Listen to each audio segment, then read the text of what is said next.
Here, let me load up a couple of things that Tucker has to say about Putin and Russia, which I think you guys may find a little interesting. Also, Elden Ring is coming out in an hour.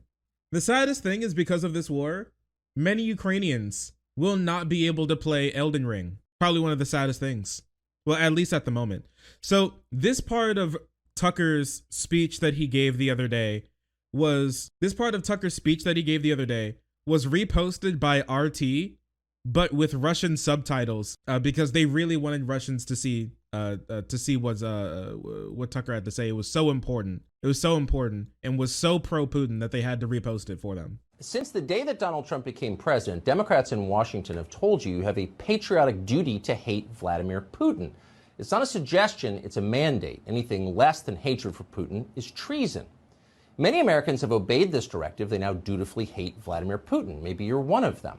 Hating Putin has become the central purpose of America's foreign policy. It's the main thing that we talk about. Entire cable channels are now devoted to it. Very soon, that hatred of Vladimir Putin could bring the United States into a conflict in Eastern Europe. Before that happens, it might be worth asking yourself, since it is getting pretty serious, what is this really about? Why do I hate Putin so much? Hello, Strawman. Yeah, hello, Strawman.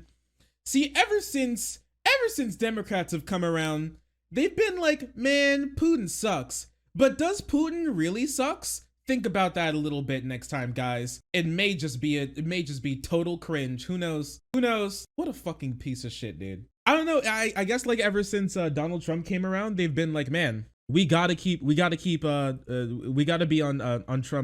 Putin's good side for some reason. You can even still dislike. You can do two things at once. You can dislike Putin. You can dislike the Democrats and Putin all at the same time. You don't have to run. You have to be running defense for him like this, chieftain. You really don't. It's not a good look. It ain't cute. It's really not. I don't know. Maybe we don't like them because he's been running a disinformation campaign to like destroy the country and destabilize our democracy for years. You know, maybe that may have something to do with it. Ever called me a racist? Has he threatened to get... Excuse me? Putin's never called me racist. Hello? All right. Hate Putin so much. Has Putin ever called me a racist? Has he threatened to get me fired for disagreeing with him? Has he shipped every middle-class job in my town to Russia?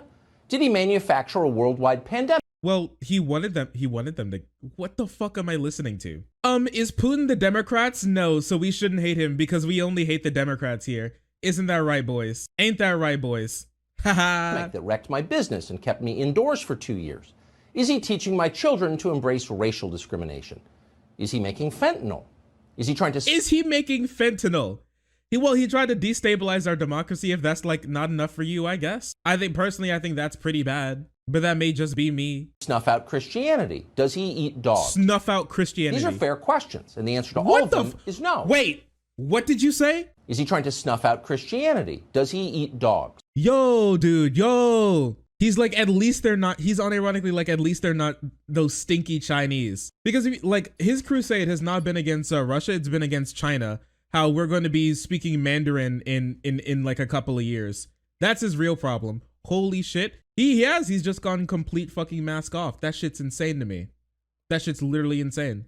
This guy's out of his fucking mind. Does he eat dog? No. So Putin's racist, like me, and he wouldn't call me a racist. So honestly, he seems pretty sick if you think about it. Yo, fuck this guy, dude. Eat my ass, Tucker. You deserve no love. These are fair questions, and the answer to all of them is no. Vladimir Putin didn't do any of that. So why does permanent Washington hate him so much? So he doesn't believe in the same lies that I believe in. So there's really no reason to hate him if you think about it. Okay, buddy, sure. Tucker, you know what? He's interesting. Tucker's really an interesting boy because he'll never take a second. He'll never take a moment to skip being racist. He has to find a time. He has to wedge racism in there somehow, some way. He also was parroting a lot of Russian talking points. He said that Ukraine isn't a democracy, so basically whatever happens to them is their fault. They don't deserve to exist. Good evening and welcome to Tucker Carlson Tonight. You got to hand it to the Biden people. They don't specialize in subtlety. You're not going to miss the point when they talk. And they've been talking a lot about foreign policy for months. The White House has told us that if we're real Americans, if we love this country and aren't traitors, Quisling. You can do that with Hitler, and he only fails one of those questions. Hitler would not call Tucker Carlson racist. He would not call Tucker racist, probably. So, I mean, it's true. I guess we shouldn't hate Hitler, too. I guess. Should we hate Stalin? I don't know, dude. Probably not. I don't know. I guess not, bro. He didn't cancel him. Then we will That's true. He didn't tweet mean things about him. Jumping with both feet into a highly complicated conflict in an obscure part of Eastern Europe where we have no national interest. Why? Because Ukraine's borders are sacred, unlike our own, and if we're good people, we'll recognize that and not ask any questions. So that's been their argument, though you may notice it's not actually an argument. It doesn't even approach an argument. It is a... What the fuck are you talking about? It's an argument that's not actually an argument. It doesn't approach an argument, unlike what I have to say, which is totally a giga argument. Argument times 2, actually, if you think about it. Didn't Trump bomb Iran? Yeah, but like, don't think about that. Just as long as you like don't think about that, it's not important. Lecture. It is delivered at high volume with their signature freshman year self-righteousness. How dare you? No one from the Biden White House is actually trying to convince you of anything. They leave that for people they care about, like their donors. They're not telling you that what happens in Ukraine is more important than what happens in your own country, though obviously that's the underlying assumption. They certainly believe that. How? We're not sanctioning. How, dude? I'd love to know how. We're not putting putting sanctions on energy because he doesn't want like energy prices to go up. So he doesn't want oil prices to go up.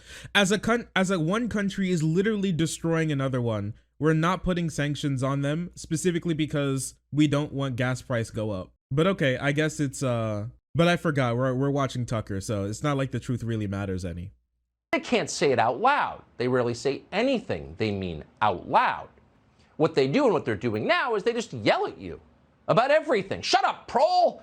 Take the shot! Surrender that civil liberty. The fuck are you talking about? To Ukraine, or else you're a dangerous tool of Vladimir Putin. It's a heavy hand. This, once again, is not subtle stuff, not a light touch. So why do they do it? Well, they do it because it works. You can see it on display in Washington, even in that supposedly divided city, a place you hear a lot about. Why is he smiling? Because he's got cash money. He knows while he's doing this, he's getting that inflow of tasty cash money. Okay, so he can see the dollar sign go up. He has every time he gets a new drop in the bucket from a Russian outlet for dunking on Biden and supporting Putin, he has his buzzer on for when he gets a new deposit into his bank account. That's why he's smiling. His phone's just been buzzing every time he pauses after he says something just factually incorrect. He smiles because it'd be buzzing. Partisan gridlock, nothing gets done. Well, some things get done. You'll note that not a single Republican leader has stood up to point out how insane all of this is and how completely divorced it is from anything that American voters actually care about. That, you know what? That's pretty insane. You know why? That's the most wild part is because Tucker has gone so crazy. He's too crazy for like your average Republican now. He's too crazy for your average Republican. Even the average Republicans understand how fucking insane this guy is. But even he's too far right. He's too far gone. They can't even support him anymore. Tucker is too far right for the Republican Party. That's what we've gained. That's what we've learned from this. And that is kind of horrifying. Just the opposite. If you listen to Mitch McConnell, the leader of the Republicans in the Senate, you would think that what the average, say, welder back in his home state of Kentucky really wants, more than a pay raise or an affordable vacation or decent schools for his children, what he really wants is an end to Russian aggression against the brave people of eastern Ukraine. And that's why if you go to any dollar store in the state, from Ashland to Covington to Paducah to Owensboro, you'll find what they used to call regular folks muttering bitterly about that damn Vladimir Putin. Will he cross the Dnieper River on the way to Permavask? How can Zelensky stop him? And are the Moldovans safe? What about Moldova's territorial integrity? My guy is actually like, how dare you care about human suffering? He's actually just like, I can't believe anybody would ever care about human suffering at any point in time. Huh. Oh, boo-hoo. People are dying. Boo-hoo. Eastern Europe is at the brink of destruction. Oh, who cares? Oh, nobody cares. Loser. Holy shit, what an awful garbage human being. That do be shocking. It shouldn't be shocking, but that do be shocking. Indeed. That's disgusting. Holy shit, dude. What a fucking bad person. integrity. That's what they're talking about. Actually a Kentucky sociopath. tonight. Of course, it's possible, we haven't run a poll or anything, that some in Kentucky and in fact about 49 other states might be wondering tonight about gas prices. And they have reason to wonder. The price of energy is about to go up dramatically in this country thanks to Joe Biden's adventurism in Eastern Europe. So that's a news story too. And our own Peter Doocy asked about it today in the White House briefing. Watch. Gas in California is almost $5 a gallon. Should people across the country expect to see that kind of a number when they go to gas up their car? $5, $6? Well, again, I think as you heard the president say last week, standing up for our values is not without cost. Oh, that's the quote answer. Standing up for our values is not without cost, scolds the gender studies major from Oberlin College. The fuck are you saying? Fair enough. But that Haha, gender. Haha. Gender. Ha. Get it, guys? Haha, gender. Ha. Whoa. Huh? What are you saying, bro? Are you okay? Someone needs to help this man. Okay, grandpa. Sure, bud. All right. Huh? He's literally like, if people are being killed overseas, we shouldn't waste a single second caring about any human being on planet Earth because, the welder I made up in Kentucky, said that it would be cringe. Okay, buddy. That raises two questions. What exactly are our values and what is the cost? Now, we can't answer the first question with any precision, though we're pretty certain it has something to do with trans rights. How could it not? What Those the fuck are you values. saying? What's he saying? As for the cost, what is the cost? What are you Well, saying? here's NBC News. We're defending Ukraine because trans rights? Bro, what are... He's actually lost his mind. He's become too cringe-pilled. He's actually lost his mind. This guy is unironically insane. Someone help him. Someone, please God, help him. He's not okay right now. He's not okay. Oh my gosh. The they them army is coming in, and they're coming in waves. National average now the highest since 2014 at $3.51 a gallon, up 20 cents in a month, up 88 cents from a year ago. California, with its higher gas taxes, now averaging $4.72 a gallon, $4.82 in the Bay Area. Russia is the world's third largest oil producer. Experts warn that an invasion, sanctions, and counter-sanctions could push. What was that? Is he like sucking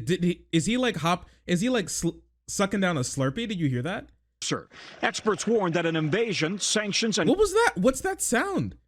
While he's off screen, is he huffing cocaine? What the fuck is that? You hear that? He's like slurping on something. He whipped out his Slurpee. Yeah, he don't care about anything, man. I'm losing my mind. This guy's out of it. He's just hitting the Slurpee. Slurp. He's hitting the bong. I guess, dude. Maybe. My bad. Damn, I'm sorry, man. I'm sorry human suffering is so boring for you, Tucker. My bad. We'll try and make it a picture book next time. and counter-sanctions could push gas prices to an all-time high. I think that combined with the seasonal ingredients would push the national average up beyond the $4 a gallon mark. It's simply just a matter of time. Potentially pushing $6 a gallon in California. $6 a gallon. Oil tonight approaching $100 a barrel. Longest. $6 a gallon. $6. Bro, nothing was going to stop this. What do you want? Literally nothing was going to stop this. It was going to keep happening.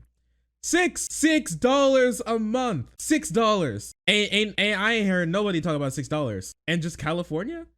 Bro, I'm sorry, nothing was going to stop this. Russia went to war with Ukraine. How many people? I'm genuinely curious. How many people would have to die before like gas prices going up a little bit means nothing is less important to Tucker? Because once again, this isn't just like all of Russia's ambitions. They want to do more outside of just like destroying Ukraine.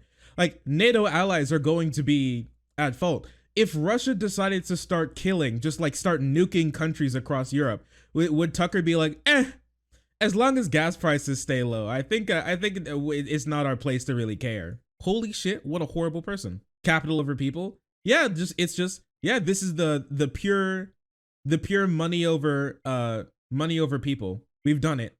Guys, should we stop the Nazis? Should we stop the Holocaust? Yeah, but what if like gas prices go up, dude? What, $6? Think about it, bro. $6 a gallon. Six. in California. Imagine, broski. Can we handle that? Many people are saying we cannot. Many people are saying this. I am one of them. It's way too much. I think I'm gonna fucking vomit. It's been that high in a long time. So that's not a small thing.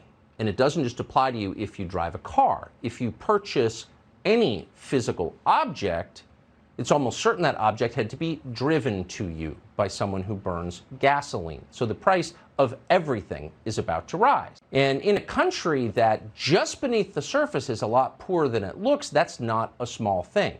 In fact, it's going to be a tragedy for a lot of people, a legitimate tragedy.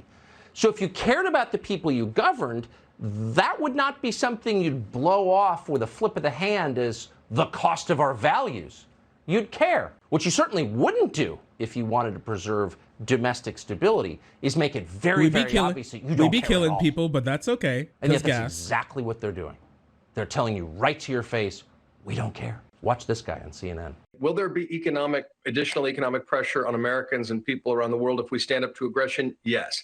But what the sacrifice that's being requested from people potentially to defend democracy and the liberal international order that has brought in 75 years of peace and prosperity in Europe, something unprecedented in the wake of. The also thing that he's not talking about is like the cost. Not only will the cost of gas go up, no matter what happens, but also the price of gas is going to be going up even more. And not only the price of gas, the price of like other things will be going up as well if we don't do anything. Because if and when Putin's goals of continuing his march across Eastern Europe continues, guess what? That's also going to affect gas lines. That's going to happen. That's going to happen. I'm sorry. It was always going to happen no matter what. It's Putin's doing that leads to everything increasing. He could have just decided to be a normal human being and not do anything. Romanian oil. Yeah. He could have just decided to be like a normal person, but he decided not to. He wanted to be a freak weirdo. And so because of it, gas prices are going up. We couldn't do anything about it. It was always going to happen. This was his plan. This was his goal at the end of the day. He's playing right into his hands. Tucker's playing right into Putin's hands with trying to make sure that other world nations don't step in, as he could possibly commit like a genocide or like overthrow Ukraine's government, not do anything because gas, which is incredible. I mean, I wouldn't expect anything less from him, but still, it's still pretty gross. Mamani? World War II that America and its allies helped build. We need to remember that we are not fragile things, that we're not, as Churchill said, made of sugar candy, that dealing with a little bit of difficulty to stand down authoritarianism and autocracy is not too much to ask. We need to straighten and stiffen our spines. Oh, we quoted Churchill. He's wearing a spread collar. He must be onto something. He's channeling one of the great leaders of the Anglosphere, Winston Churchill. The what? The what? Great leaders of the huh? And stiffen our spines. Oh, we quoted Churchill. He's wearing a spread collar. He must be onto something. He's channeling one of the great leaders of the Anglosphere, Winston Churchill. The Anglosphere? Hail Churchill? I've never heard that term before in my entire life, bro. Wait, have you guys heard that before? The fucking Anglosphere? Bro, what? This guy's in... Holy shit. That mask just be throwing it? The goddamn Anglosphere. I've never heard that term. It refers to English-speaking countries. I know what he's analogizing to. But like, it's just him being like white. Oh yeah, they're white. The Anglosphere. I love my Anglosphere. Holy shit, fucking Anglosphere. Not just like of the world or of like World War II. The Anglosphere. Very important. Very, very important, broski. Holy shit. You think it may be a dog whistle? Many people have been saying this, that it may be a dog whistle. Maybe. We're still thinking about it, all right?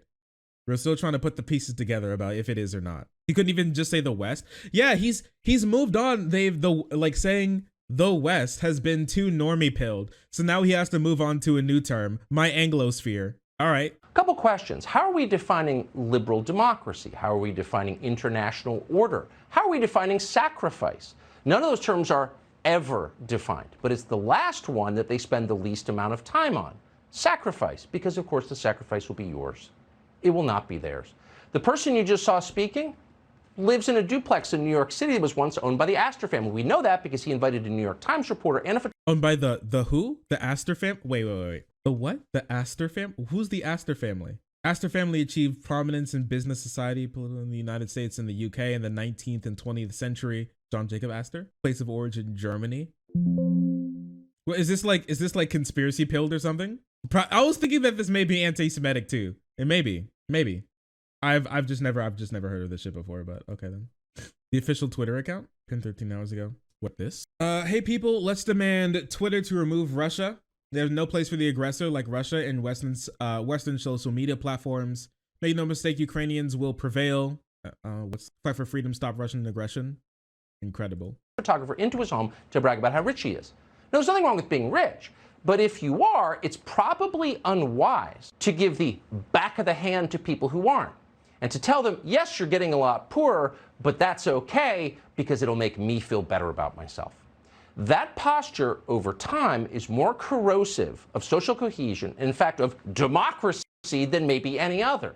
And history is littered with fallen regimes that have proved that. Let them eat cake. So even at CNN, whose shows are not anchored by geniuses, and even on this show, which is anchored by the former Morning Zoo host from Tacoma, what that guy just said seemed a little much. And so she said so. Watch this. It's interesting. That's a lot to ask. How are you expecting people to focus on democracy when the kitchen table issues are eating them up? Well, I think two things about that, Brie. You're right. Obviously, people are feeling a lot of difficulty, but that's also where government can take action to alleviate some short-term stress. And I know folks are tired. I know they're frustrated. But what we're being asked to do, what we've been asked to do, is far less than other generations have been asked to do. What are you talking about, son? We're being asked to do by whom? By the Ukrainians? The people who paid off Joe Biden's family? We're being asked to? Who do you think you are to lecture a country of 340 million people in this? Incredible, dude.